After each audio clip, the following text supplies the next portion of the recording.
Para começar bem o ano, vamos falar de liderança. Um tema sempre bom, né? E sempre necessário. É curioso como esse tema é onipresente, mas, assim, as discussões raramente aprofundam de verdade, especialmente no universo jurídico. Ah, sim. Parece que existe um paradoxo ali.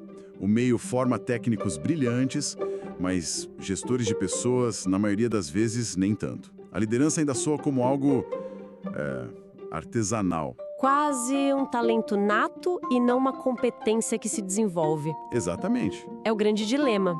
O sucesso técnico de um advogado o promove para uma posição de gestão para a qual ele assim nunca foi treinado. E é justamente para atacar esse paradoxo que o material de hoje é tão provocador. E o que temos hoje? Temos em mãos um artigo de André Medeiros, da Advoco Brasil, com um título que já é um belo diagnóstico. Seu advogado te admira ou te tolera? Forte. Muito. E mais do que um artigo, ele se apresenta como um manual tático, com 25 diretrizes para tentar, enfim, profissionalizar essa gestão. E nossa missão aqui é justamente mergulhar nessas táticas. O que me fisgou de imediato foi a premissa que o André Medeiros coloca como a fundação de tudo. Ele propõe uma mudança de mentalidade, assim, radical. Qual seria? A relação não é de chefe e empregado, mas sim de sócio sênior e sócio em potencial. Ah, isso é central. Na teoria, isso é transformador. A conversa deixa de ser sobre ordens e passa a ser sobre desenvolvimento.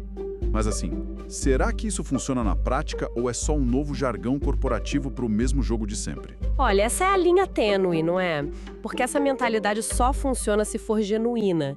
Se o sócio em potencial for apenas um slogan para extrair mais trabalho sem uma contrapartida real. Sem um plano de carreira visível. Exatamente. O efeito é o oposto. Gera um cinismo que corrói a cultura e acelera a saída dos melhores talentos. O artigo, no fundo, é um guia de como tornar essa premissa uma realidade, e não apenas uma frase bonita na parede do escritório. Então vamos dissecar essa construção. O ponto de partida do manual é algo chamado contrato psicológico da autonomia, com um pacto de entrega. Certo. A ideia é focar no o quê e no quando se deve entregar, dando liberdade total no como e no onde. Isso soa muito moderno, mas não é uma porta aberta para o caos. Como se garante que o trabalho está sendo feito com o rigor necessário? Então, a sua pergunta expõe a mentalidade antiga que o artigo tenta combater. A da vigilância? Isso, a da liderança baseada em vigilância, a gestão por horas de cadeira. A contrapartida da autonomia é a responsabilidade. O texto é preciso, advogados vendem intelecto e resultado, não tempo. Faz sentido. Ao dar liberdade no método, o líder está comunicando confiança no critério profissional da equipe. Claro, isso exige um alinhamento inicial muito claro sobre o que é uma entrega de qualidade. Não é anarquia, é responsabilidade delegada. A fiscalização muda de foco, então. Muda. Deixa de ser sobre o processo e passa a ser sobre a excelência do produto final. Entendi. É uma aposta na maturidade profissional. E isso me parece conectar com outra diretriz que achei sutil. Talvez até demais. Qual delas? A delegação de tese e não de tarefa. À primeira vista, parece só um jogo de palavras. Qual a diferença real entre dizer faço o recurso de apelação e precisamos derrubar essa decisão usando o argumento X? A diferença é abissal. Faça o recurso é uma ordem que coloca o advogado em uma posição de executor, quase um digitador de luxo, como o artigo mesmo diz. Exato. Ele cumpre uma tarefa. Agora, precisamos derrubar a decisão com o argumento X, convida o profissional para a mesa de estratégia. Ele se torna parte da solução intelectual do problema. Ele não está apenas preenchendo um modelo. De forma alguma. Ele está construindo uma tese. Isso muda completamente o engajamento e o sentimento de pertencimento ao caso. E imagino que, ao receber a peça de volta, a forma de corrigir também precise mudar. O artigo descreve uma cena que deve gerar calafrios em qualquer advogado júnior. Ah, a famosa cena da caneta vermelha? Exato. Receber a petição de volta, toda riscada, sem uma única palavra de explicação. É a clássica canetada silenciosa. Ela humilha, gera insegurança e, o pior de tudo, não ensina absolutamente nada. A proposta do manual é a revisão como aula. Gosto desse nome. Em vez de apenas corrigir, o líder chama e explica o porquê. Mudei este trecho porque a jurisprudência que você usou, apesar de correta, não é a que este desembargador costuma aplicar. Ah, isso é ouro. Ou, deixei seu argumento mais direto porque o estilo dessa vara é mais objetivo. Isso é um investimento. O tempo que o líder perde fazendo isso hoje, ele ganha em dobro amanhã. Como um profissional que entende o raciocínio, Exato. E que não repete o erro. A correção silenciosa cria dependência. A mentoria ativa cria sucessores. essa ideia de mentoria ativa me faz pensar em outra forma de proteção. Não é só proteger o profissional de cometer os mesmos erros, mas também protegê-lo do caos externo. Sim, o artigo fala sobre isso. Ele usa uma expressão fantástica para isso: o sócio como escudo de entropia. Basicamente, o trabalho do líder é ser um para-raios, absorvendo a pressão de clientes nervosos e demandas irracionais. Para que a equipe possa trabalhar em paz. Exato. E que ninguém se engane. Isso não é um ato de bondade, é gestão de risco na sua forma mais pura. Proteger a saúde mental e o foco da equipe é proteger o ativo mais valioso e caro do escritório. Porque um advogado exausto É uma máquina de cometer erros e um erro técnico ou um prazo perdido na advocacia pode ter consequências financeiras e reputacionais devastadoras. A lealdade que se constrói quando a equipe percebe que o líder a defende, isso é imensurável. é nesses momentos que a admiração, que está no título do artigo, é construída. Mas além de escudo, o líder precisa ser estrategista, certo? Com certeza. O manual sugere algo que me pareceu, a princípio, um tanto burocrático: a criação de um inventário de riscos processuais para cada caso relevante. Ter um plano B, C e D. Isso, para os piores cenários. Isso não engessa o processo. O advogado não vai passar mais tempo planejando o desastre do que trabalhando para vencer. É uma questão de perspectiva. Não se trata de pessimismo, mas de maturidade profissional. Isso se conecta diretamente com outra diretriz. Nunca prometer resultado, mas sim empenho e técnica. A gestão da expectativa do cliente. Exato. Ao mapear os riscos, a conversa com o cliente se torna mais honesta e sofisticada. Você não vende a fantasia da causa-ganha. Você vende uma estratégia robusta que, inclusive, contempla as adversidades. Isso é importante. O artigo traz uma verdade dolorosa. Clientes raramente processam seus advogados pela derrota, mas quase sempre por se sentirem abandonados ou enganados no processo.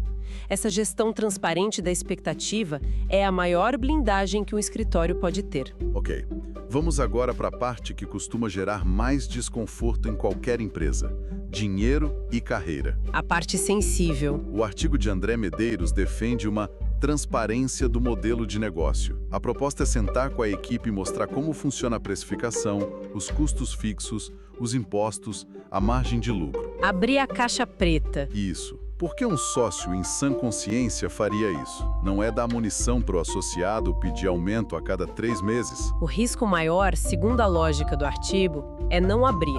O vácuo de informação é sempre preenchido por especulação e geralmente pela pior possível. Verdade. O associado que não entende a estrutura de custos tende a superestimar a lucratividade e se sentir injustiçado. Abrir os números é uma aposta na inteligência da equipe. A aposta de que, ao entender o todo, o profissional vai mudar a mentalidade. De salariado para dono. Exatamente. Ele compreende que o sucesso individual depende diretamente da saúde financeira do negócio como um todo. Faz sentido, mas é uma aposta de alto risco. E imagino que essa transparência financeira só funcione se vier acompanhada de uma transparência de carreira. Uma sem a outra não funciona. Parece uma combinação explosiva, né? Se eu sei quanto o escritório ganha, mas não tenho a menor ideia de para onde a minha carreira está indo, aí sim eu me sinto explorado. Perfeito. É exatamente o que o artigo argumenta. O plano de carreira transparente é a outra metade da equação. Uma trilha clara. Júnior, pleno, sênior a sócio. Acaba com aquela angústia. Sim, aquela do serei um associado sênior para sempre. E o texto tem uma frase cortante sobre isso. Quem não vê futuro, sai. E geralmente sai levando o conhecimento que você pagou para ele adquirir. Uau! Para amarrar tudo, o autor sugere a meritocracia variável. Uma fatia do bônus de êxito da causa vai para quem trabalhou nela. Isso alinha interesses de forma visceral. Isso parece justo na teoria, mas a implementação me parece complexa. O êxito de uma causa pode levar anos para se materializar. Pessoas entram e saem da equipe. Exato. Como se calcula isso de forma justa? Não pode acabar gerando mais disputa interna do que motivação. Sem dúvida, o diabo está nos detalhes da implementação. É por isso que as regras precisam ser cristalinas e definidas no início do projeto. Quem é elegível, qual o percentual, o que acontece se a pessoa sair. A liderança está em construir o sistema, então. Exato. Construir um sistema de regras do jogo que seja percebido como justo por todos. Sem isso, a boa intenção vira uma fonte de conflito. Falando em sistemas, vamos para a parte que o artigo chama de engenharia jurídica. Aqui temos a eterna briga do advogado com a tecnologia. Ah, essa briga é antiga. A sugestão do manual é taxativa. O líder deve impor o uso do sistema, com a regra de ouro de que, se não está no sistema, não aconteceu. Impor é uma palavra forte, né? Muito. Isso não gera aquela resistência passivo-agressiva, com as pessoas preenchendo o software de qualquer jeito só para cumprir tabela. Gera, se a imposição for cega. A liderança estratégica está em vender o porquê. O sistema não é uma ferramenta de controle do líder sobre a equipe. Ele é uma ferramenta de proteção do conhecimento do escritório. A memória da empresa. Isso. A memória não pode estar num HD do computador de uma pessoa. Ou pior, só na cabeça dela. Pessoas saem, tiram férias, ficam doentes. Centralizar a informação é o que permite a continuidade do negócio. E gera dados para a estratégia. Exatamente. Gera dados e dados geram inteligência para tomar decisões melhores. Sem isso, voltamos à gestão artesanal, dependente de heróis, sobrecarregados. E para organizar o fluxo de trabalho, o texto propõe a reunião de pauta semanal, o tal sprint jurídico. Ah, o sprint. Mais uma reunião. A agenda de um advogado já parece um jogo de Tetris em velocidade máxima. Como garantir que isso seja produtivo? A ideia do sprint não é adicionar mais uma reunião, mas sim tornar a comunicação sobre o trabalho mais eficiente. É substituir as dezenas de e-mails e interrupções por um único ponto de contato, rápido e focado. Uma reunião de alinhamento. Isso. 30 minutos na segunda-feira para alinhar os prazos, distribuir a carga e, o que é crucial, identificar gargalos. O objetivo é que ninguém fique sobrecarregado enquanto o outro está ocioso. É engenharia de fluxo, otimizando o recurso mais caro do escritório. É o tempo intelectual da equipe. Colocando tudo em perspectiva, a proposta de André Medeiros, então, não é um simples checklist de boas práticas. É um projeto de engenharia cultural. Sem dúvida. Um afastamento do líder que manda por direito do cargo para um líder que lidera por estratégia, transparência e pela capacidade de formar gente melhor que ele. Exatamente. E o que amarra todas essas 25 diretrizes é a última e talvez a mais importante, a visão de longo prazo. Que seria... A pergunta que o líder precisa se fazer e compartilhar abertamente com a equipe é: nós estamos construindo uma instituição perene ou estamos apenas pagando os boletos do mês? Uma pergunta fundamental. O artigo defende que o propósito, o sentimento de fazer parte de um projeto maior, retém talentos com mais força do que o dinheiro. As pessoas anseiam por sentir que seu trabalho tem significado. É uma conclusão poderosa. O artigo é, de fato, um manual denso para o sócio que deseja ser um líder admirado. Um verdadeiro roteiro. Mas, para instigar a reflexão, fico pensando no outro lado da moeda. Se este é o manual do líder, quais seriam as responsabilidades e as táticas do liderado? Interessante. Desse sócio em potencial. Como ele deveria agir para extrair o máximo dessa liderança e, quem sabe, acelerar o próprio caminho até lá. Fica a reflexão para quem nos ouve.